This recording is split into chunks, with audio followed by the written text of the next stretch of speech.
What's going on? This is Big D from RYDIN and welcome to another episode of Testing Rides. Today, I'm going to be testing out the 2018 Volkswagen Tiguan SE.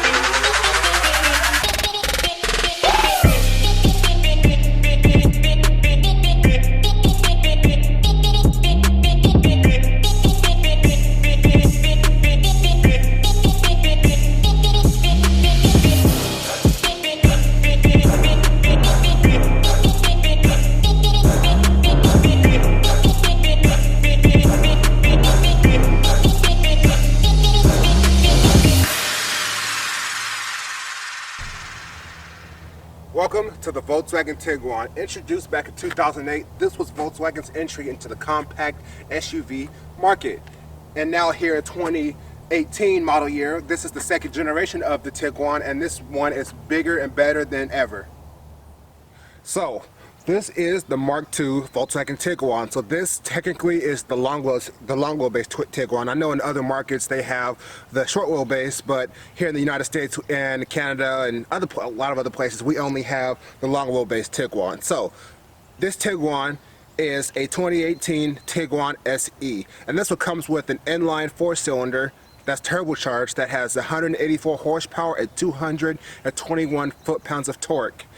So this vehicle weighs about 3,800 pounds, but despite this car weighing 3,800 pounds, it does get 21 in the city and 27 out on the highway, mainly due to the pretty efficient engine in the vehicle and also the 8-speed automatic transmission. So this thing can cruise at like 70 miles an hour at like 1,500 RPM, which is actually very, very good. Like I said before, this is the 2018 Volkswagen Tiguan SE. So this one starts at about $28,000, and this has the all-wheel drive system, of course, you know. Gotta have all-wheel drive, especially in the Northwest here. And this one starts at about $28,000, and this one has no options on it at all. So this is basically a base SE model with all-wheel drive, and it's about $28,000, about around $29,000 with destination and all that stuff. But this car does have a lot of good standard features, and we will go through all those standard features, well, a lot of the standard features when we get into the interior of the vehicle. So I like a lot of stuff about this Volkswagen Tiguan, the ride, the drive, even the way it looks, but there's some small details I feel like of the exterior that I'm not the biggest fan of. First of all, let's start with these headlights. So these are some huge headlights, and these are the base model stock headlights, and it has like a little LED daytime running light strip there. I'm not a biggest fan of it. I feel like they should at least put they should have made LED headlights standard across the board, just because. I mean, as you might know, Volkswagen had their whole Dieselgate thing, and they're kind of struggling. So I think they should offer some more bang for the buck for people to get more Volkswagens. And I feel like they should have offered at least a projector headlight as standard equipment if they didn't want to do the full LED. Kind of like Audi does. If you want, you know, projector headlights with LED daytime running lights, you can have that, or you can have full LED headlights. I feel like Volkswagen should have did that on this vehicle.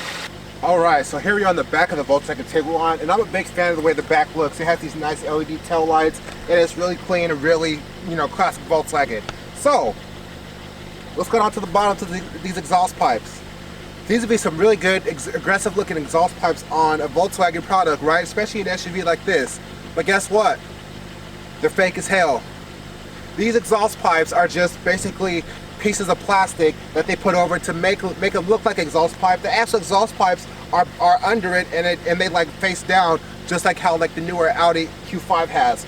Like, I understand the look for the exhaust pipes, but the only reason that you should be doing this on a car, is if the car is electric and it doesn't actually have exhaust pipes. I mean, and then that's a whole nother problem you have there. They look good, but they're fake, and that's kind of it's not good. It's not good at all.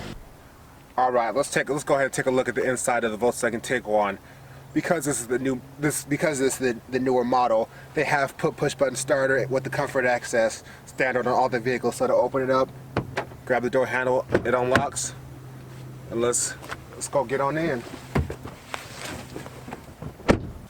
Welcome to the interior of the 2018 Volkswagen Tiguan. Everything in this vehicle is actually really laid out pretty simple, and actually it's pretty good quality considering this is not like a high spec model like the SC.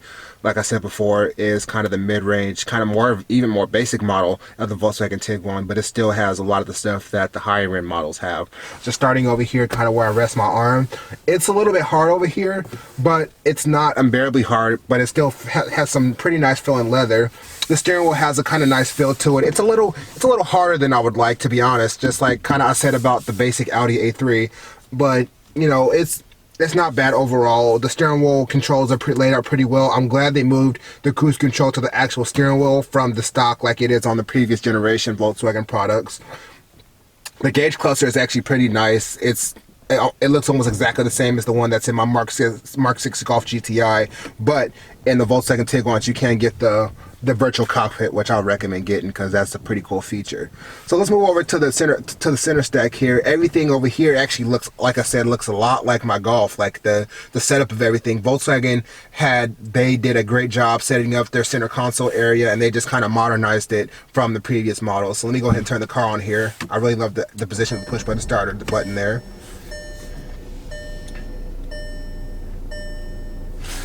So let's go back over to the driver, to the center stack here now that it's on. So you can change it. You can change what you'll see in there. Your fuel economy. I've been getting about 25.8. Distance to empty, travel time, distance, all that stuff there. And then you can change what you're looking at. So you got your assistance systems, blind spot, rear traffic alert, front assist, all that stuff. Audio, your phone, and your vehicle status, which is pretty nice. The Volkswagen Tiguan is most improved by the infotainment system. This infotainment system is probably one of the best ones I've kind of seen in a while as terms of graphics and the way it works and just the simplicity of it all. So like you have you have a bunch of stuff that this thing does. I mean, you go to apps here, you got your Apple CarPlay, Android Auto, all that stuff. You go to your main menu there.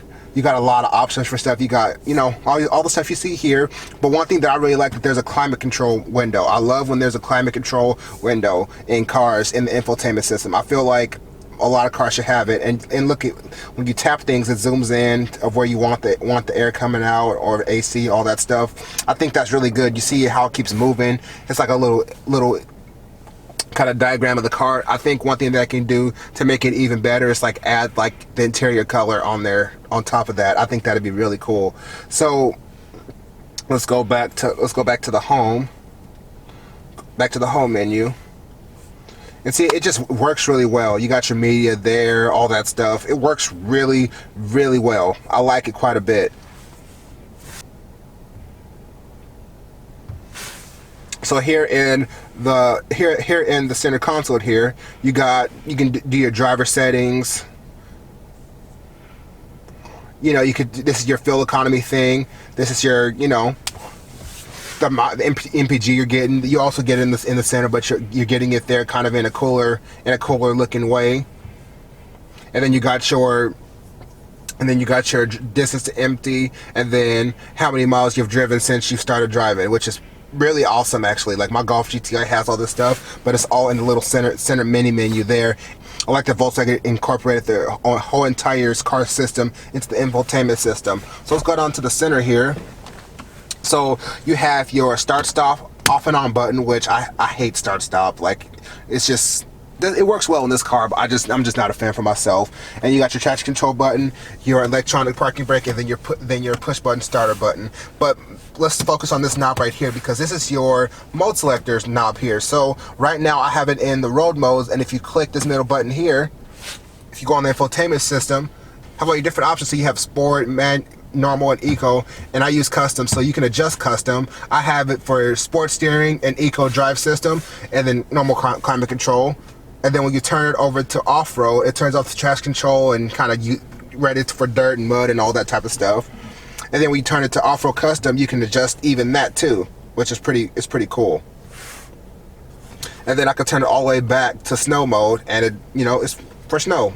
I mean, there's nothing else I can say about that. I think basically what it does is just make sure the all-wheel drive system is locked on, which is pretty cool. I like, and I mean, look at the graphics. The graphics are really beautiful.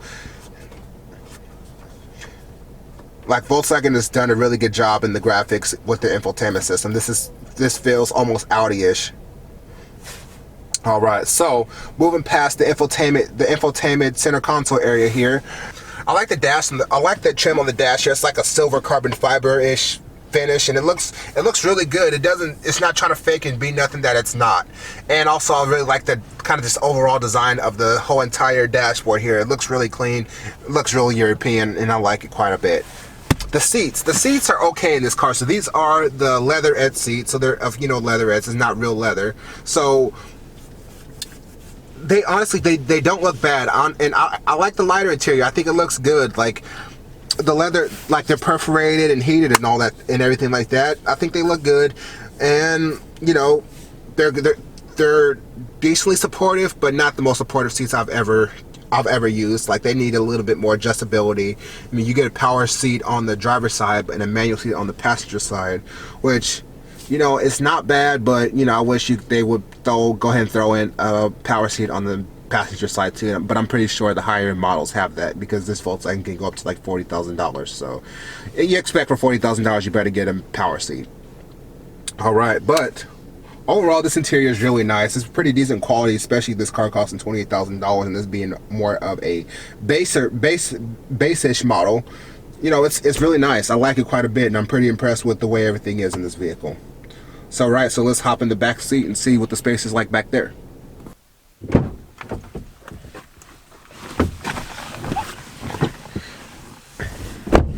All right, welcome to the backseat of the Volkswagen Tiguan, and this back seat is probably one of the most comfortable back seats I've been in any crossover this size. This is the biggest back seat I've been in so far.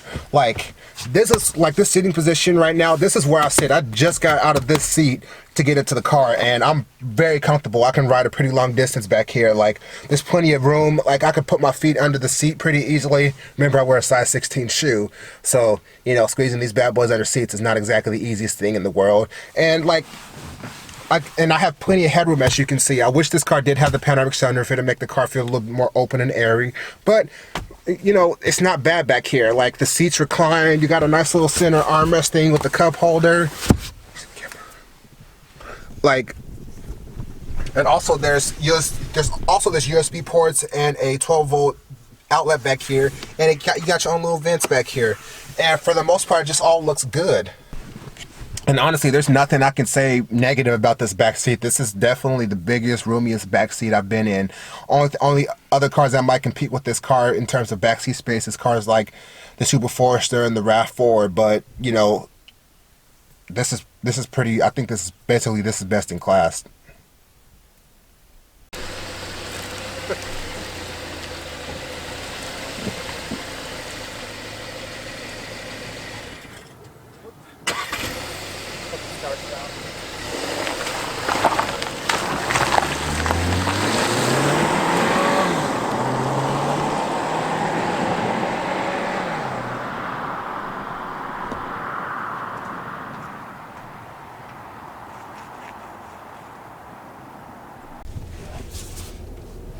Welcome to the 2018 Volkswagen Tiguan driving portion. All right, let's get out on the road and see how this bad boy is.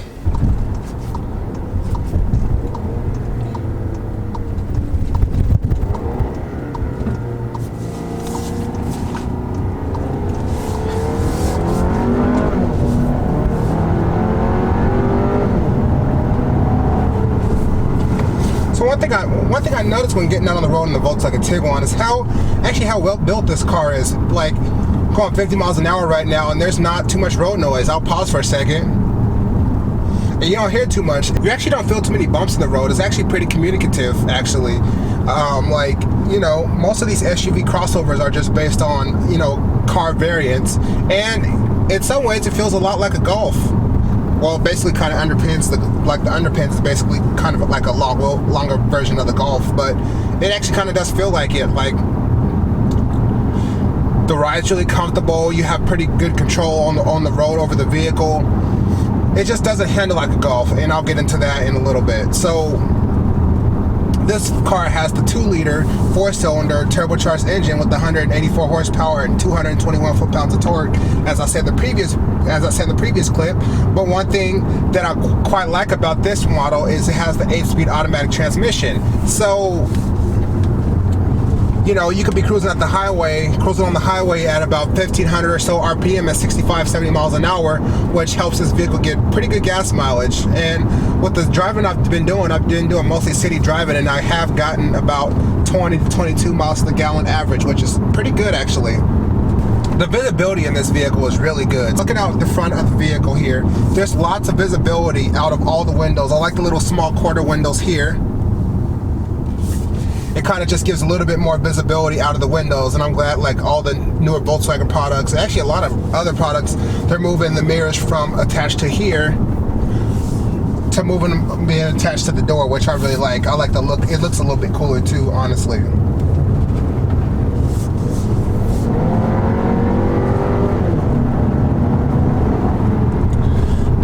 So looking around, looking out the vehicle is pretty easy. Like all the windows in this vehicle are really big. Like there's big side windows, there's a big back window, and there's not too bad of a blind spot when you turn the corner to look on your right hand side when you're getting over or anything like that. But if you don't see something coming, you do got blind spot monitoring on this vehicle, which makes everything a lot easier. So one thing that I feel like the Volkswagen Tiguan fell a little bit short on is handling. Because I understand that they don't try to make every vehicle handle sporty, but I was expecting a little bit more sportiness from it.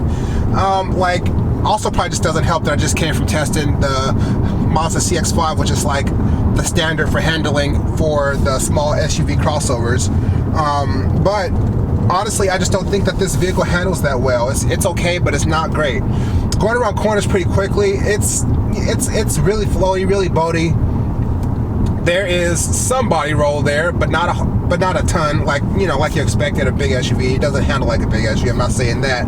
I'm just saying I expect a little bit sportier handling characteristics. When you think Volkswagen as a brand itself, you think Volkswagen Golf or Volkswagen Golf GTI or something along that nature, not a boaty floaty feeling Volkswagen SUV. I feel like that's kind of where this car fell short for me a little bit. I feel like they could have made it handle just a little bit better than it does, but I understand that this car is not really aimed at enthusiasts. This is more of a comfortable family small crossover that, again, that can work with any lifestyle. I just wish it handled better. Like I said, it doesn't help that I just came off from driving the 2018 Mazda CX-5, which is kind of the standard for handling as in terms of that. One thing I really like about this vehicle is the ergonomics in this vehicle is really nice. So I love how my legs sit. My legs are basically kind of like at a 90-degree angle when driving this vehicle. You sit kind of high up, and there's a pretty commanding view out of the windshield. And the only things that are within reach that you really need is you got your climate control down below, but you can kind of turn the knobs and, you know, fiddle around with it without having to take your eyes off the road for too long. And also there are 2 knobs and a couple buttons on the side of the infotainment system. That makes it so much easier to use when you're driving. Like I haven't struggled to find any command when driving this vehicle, which is actually really nice. So this vehicle has the 2-liter inline 4-cylinder making 184 horsepower and 221 foot-pounds of torque. And to be honest, I don't understand why they use the 2-liter in this vehicle, because it only makes 184 horsepower. Why'd you need to use the 2-liter? You could have used the 1.8 and saved a little bit on weight or, you know, on efficiency. I just feel like that, you know, if you're gonna give this vehicle the 2-liter inline 4-cylinder, at least give it like 220 horsepower or something like that. Like the little 184, it's enough, but sometimes I do wish it had a little bit more power. And with the 8-speed, with the combination between having the lower horsepower and the 8-speed transmission, sometimes it makes the vehicle a little bit, you know, sluggish until the turbo kicks in and you take off. But when it does take off,